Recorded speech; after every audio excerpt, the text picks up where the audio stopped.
Draga djeco, dobar dan.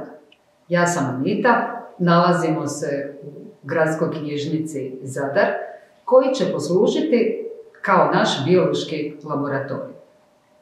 Ako vam se svidio pokus od prošlog puta gdje smo se igrali sa svojstvima vode, to ćemo danas nastaviti i nazvat ćemo ovaj pokus ribica ili čamac na vlažni pogon.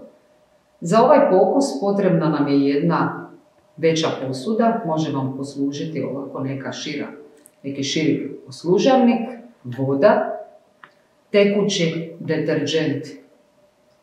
Možete imati kapaljku ili čačkalicu ili štapić za uši, jedan flomaster i škare. Najprije ćemo na jednom tvrdom kartonu ili na nekoj foliji nacrtati ribu, samo siluetu ribe.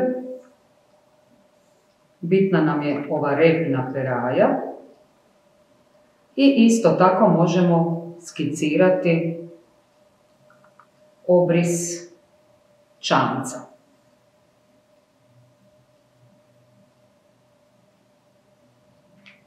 Evo, znači otprilike ovakav crtež. Uzet ćemo onda škare.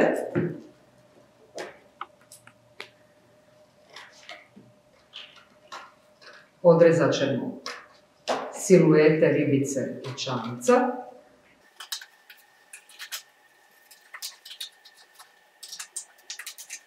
Evo, ribica nam je gotova.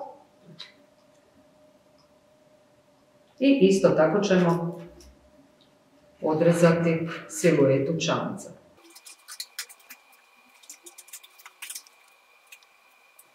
Kada smo pripremili naš model, to jest siluetu ribice i čamca, lagano ćemo ih spustiti na površinu vode.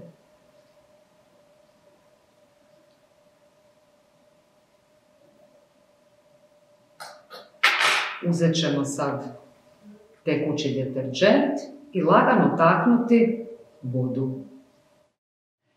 Evo, ovim pokusom smo pogledali što će se dogoditi kada neki predmet stavimo na površinu vode, kao što smo u prošlom pokusu napravili sa nekim metalom, na primjer sa spajalicom, i kada zbog jedne pojave, to jest jednog svojstva vode, predmet pliva na površinu. Mi smo ga pokrenuli uz pomoć kapljice deterdženta koja je promijenilo svojstva vode i nestala je takozvana površinska napetost. Već smo govorili da se uz pomoć površinske napetosti mnoge životinje kreću po vodi, kao što su, na primjer, vodena kopnica. Draga djeco, nadam se da ste uživali u današnjem pokusu. Draga djeco, ako smo vas uspjeli zainteresirati s ovim pokusima za područje biologije i prirodoslovlja, više možete naučiti i istražiti iz slikovnica i knjiga na dječjem odjelu Gradske knjižnice Zadar. Pozdrav!